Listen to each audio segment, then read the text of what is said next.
Hey, everybody. I am here this morning with Ejita Holmes of the Better Together Agency. How are you doing this morning? Good. How are you? Good. I guess it's not morning for you, right? It's the afternoon now. Yeah, early afternoon here. Uh, Oh, goodness. Very cool. I was checking out your website. I really liked what I saw. I would love to just to start this off with learning a little bit more about you and a little bit more about your agency. All right, definitely. For me, starting out, my background is in marketing, communications, and public relations. So, also add a hint of project management on top of all of that. For the last probably 15 to 20 years or so, I've just worked in various capacities in marketing, internal, external communications, and marketing consultant. And it's just I enjoy every bit of it, right? So basically, I say anything with words, I'm happy to do, whether it is write a press release or create a social media editorial calendar to media training for professionals. That's been a bit of my background here. So right now, I'm currently the vice president of Better Together. So we are a small women-founded communications agency, and we are virtual. So we have you're probably at about 10 people right now. So from California, Colorado, DC, Virginia, South Carolina, Atlanta, Georgia, like we are spread out all the way down to Mexico too. So we are definitely like nationwide. And we work only with social impact clients. So this is nonprofit, for profit. Regardless, we make sure as long as their focus is bettering the lives of people, they are who we go after. So it has been a really great ride. We're only in our second year here and we're continuing to grow. So it's really great. That's cool. Yeah, I work at a woman-led agency myself here at Orange 142, and I think we definitely need more of that, right? It's becoming more of a thing. I don't think it's ever enough, right? And I know that your agency focuses on designing brand ecosystems that influence growth over time. And I guess I was curious, how do you guys ensure that these ecosystems remain adaptable and relevant as like industries and consumer behaviors continue to evolve? You know what? That's a great question. And we are always learning. There is always a webinar, there's always a workshop. And what we do is, of course, we're part of these different groups and different newsletters, and we just share them with the team. So whether it is the founder, Captain Montgomery, or me, or just anyone else at any level, if they see a webinar come across about something like using AI to write a press release or in the right pitch and how to use these things in the right way, that's the best way for us to stay ahead. And then we translate that over to the client who doesn't have the time to do those things. Also, we're the specialists here, right? We're the experts. So we have to bring them the newest knowledge, the newest ways to do things so that they are always prepared for the challenge. Yeah, that's a great answer. And I think it's really interesting because in other fields, you've got continuing education that you credits that you have to do, but you don't have that in marketing. And marketing is something that is always changing. It never stays the same. And so it's really up to you and the kind of culture you set up at your company to be like, hey, we have to be staying on top of this. Absolutely. Absolutely. And I know personally you've spent a decade helping businesses grow through brand and design. What inspired you to expand your approach to a wider variety of industries, and how do you adapt your process to meet the needs of each sector, even though that's very unique? Yeah, the bottom line is, especially for us when it comes to marketing, especially the communications and PR part, right? It's understanding the industry. So whether it is women's healthcare practitioners or a global end hunger agency, right? It's funny because you become a specialist in all of these different industries because you have to understand it. So you just know a bit about everything, right?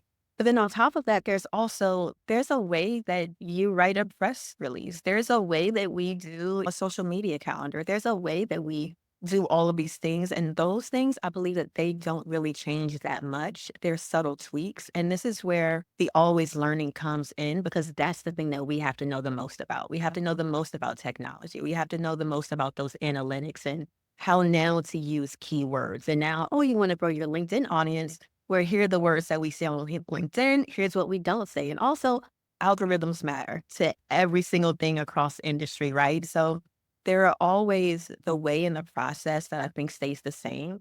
But the greatest thing for me is that I love change. So working in these in different industries and different clients, that's what keeps me going. I love it's like a new story every time. So that's been exciting for me and why I really enjoy more of the consulting role. That's great. And it's every day is different. No day is the same. And so you don't know what you run into. And so that's really cool. Yeah. Yeah. And I know, I guess this was off camera, but you mentioned that you love working with brands that tell a strong story, right? Especially those related to like daily use products. How do you approach designing for these brands in a way that turns a great story into something that drives long-term growth? Connecting with their audience. And that's the biggest thing. People want to feel something. So the greatest thing about these social impact clients is that they all have a great story. It's not hard. And I've done it for non-social impact clients. Now there's a difference when it is for social impact. It is for someone who really genuinely wants to do good in that community. Sometimes they just don't understand how to tell that story. So we get in and people want to feel something. And what is the message that is going to evoke emotion? That's it. And so we come in and we help them tell that story. And what I can do is I'm a person who loves to still watch commercials. I love if there's a great 30-second story, oh my gosh, I'm so all over it. And whoever I'm sitting with, I'm like, no, this is a great story that they told in 30 seconds. Like, if I'm in tears in 30 seconds, you did something right. And so that's the biggest thing. It's just they don't know how to do it. And it's up to us to brainstorm and think about those things. And this is for you and that audience. And if your audience is this and raising funds or what have you and ending hunger, then that's for this audience. If you are a city council person and you want to bring real change to the community that you grew up in, here's what's important to this demographic. So a part of it is really understanding that audience. And clients really love that it isn't one size fits all. We really can enter in there to understand them and with the messages they want to convey. Yeah. Yeah, that's awesome. I like the part you said about commercials. I was thinking back, I was like, I remember the time before I was in marketing where I'd always skip commercials. I don't want to listen to this. To now I'm like watching every commercial go, like when I'm on social media, I'm looking at every ad because I'm genuinely interested in how they're approaching their market. How do they understand their audience or not? And so it changes the way you start to think about the things that you see every day in your life. Absolutely, absolutely. And remember, a lot of marketing is also psychological. We'll also always talk about the analytics and the numbers, which is the great side of marketing, which is what I enjoy because we can see that change in real time. We can see how many people are opening that email because of the subject line, right? If it's not working, we'll tweak it really quickly. So that's the part that I love in marketing. And there's the psychological aspect, like what made this person purchase your service or your product? What made them continue to purchase the service or product? So those things are always just exciting for me. That's awesome. And I know that you're passionate about challenging the common misconceptions about branding or around branding. What are some of the biggest myths that you encounter about what brand truly means? And how do you help clients move past those misconceptions to build something that lasts? I would say the biggest thing is who do they want to be? When people say your company's name or your agency's name, what's the first thing you want them to think about?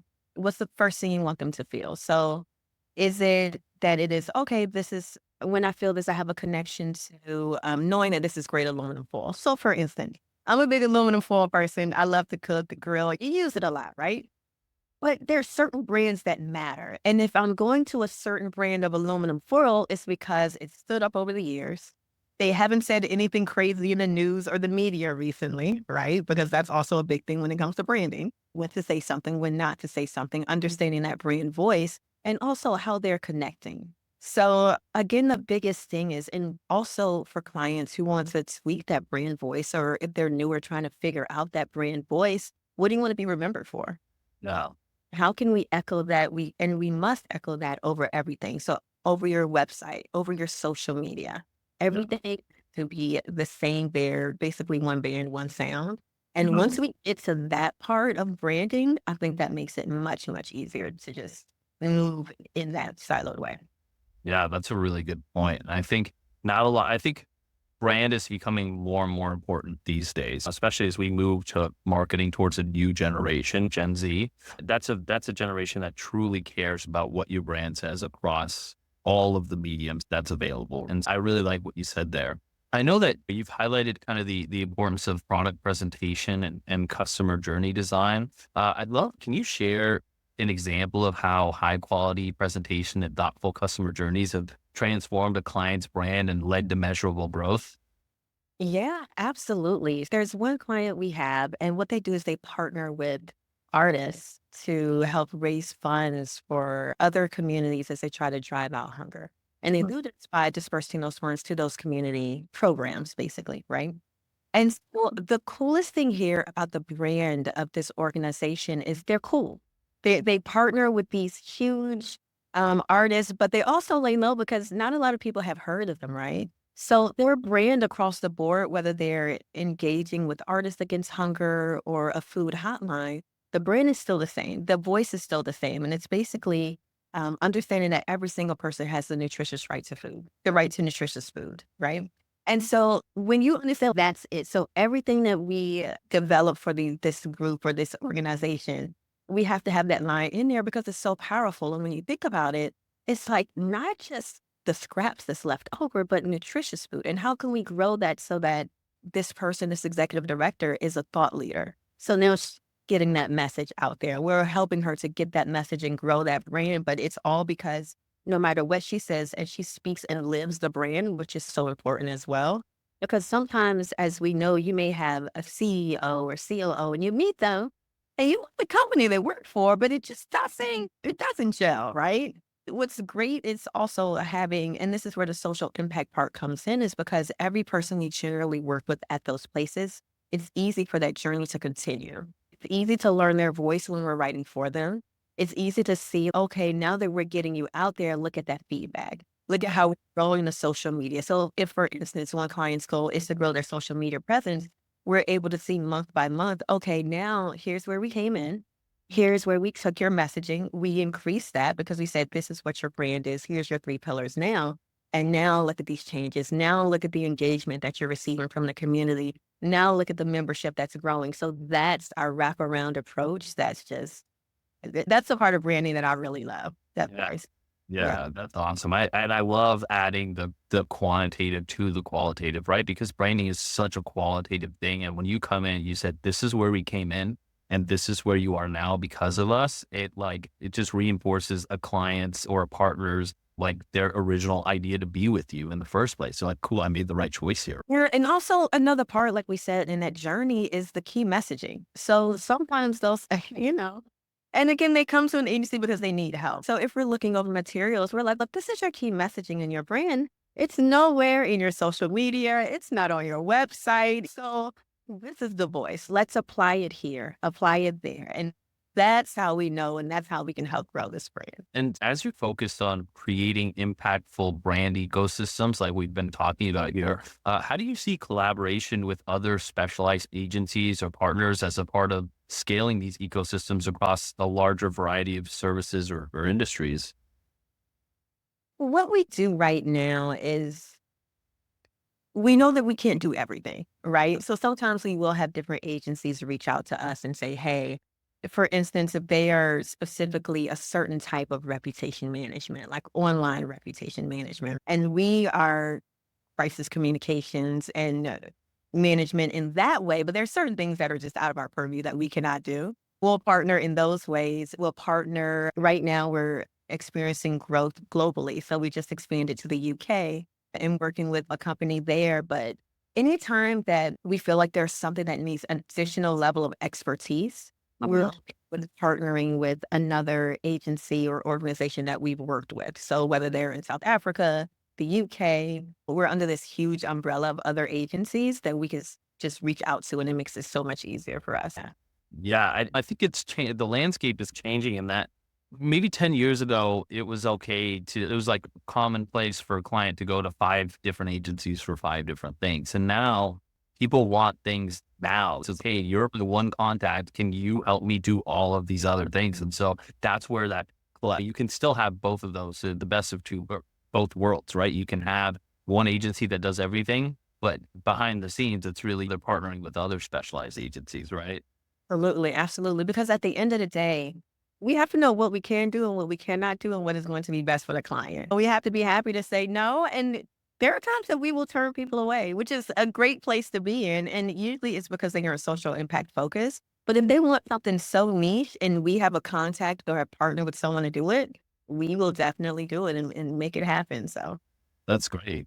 So, in an increasingly competitive marketplace, what do you think that the most important elements of brand design that resonate with modern consumers are? And how do you ensure these elements are part of every customer journey that you craft? one element, and I know I've said this before, is understanding your audience and understanding how that product or service fits within that audience. Big, huge, knowing who you're going after, age group, ethnic group, all of these things, right? That's huge for the brand journey and understanding that there. The other thing is the messaging. Those things go hand in hand. What are they listening to? What are they watching? Especially what are they absorbing most of their day? When is the best time to make that post? I mean, also, does everything when it comes to your branding, is it all uniform, right? So I feel like those are the biggest things when it comes to the consumer and understanding like how do they consume these things, even when it comes to packaged goods, right? What is the packaging? And sometimes people, you have to update the branding and update that packaging. Is it the colors that's gonna stand out? Is it the fonts that are gonna stand out? What is it that is going to really grab that consumer? Yeah. Wow. Yeah. This has been awesome, Ajita. Where can people find out more about you or your agency? Yeah, definitely. The agency, we're at the Better Together Agency. And for me, I am on LinkedIn, Ejita Holmes. You'll find me there. But yeah, Awesome. This has been great. I feel like I've learned a lot. And the biggest thing for me too is remembering that it's all about understanding your audience and knowing it's the same thing on a micro level to have self-awareness. Is that it scales up to being a brand, right? absolutely. Absolutely. Great. This has been amazing, Ajita, and you have a good day. Thank you. You too.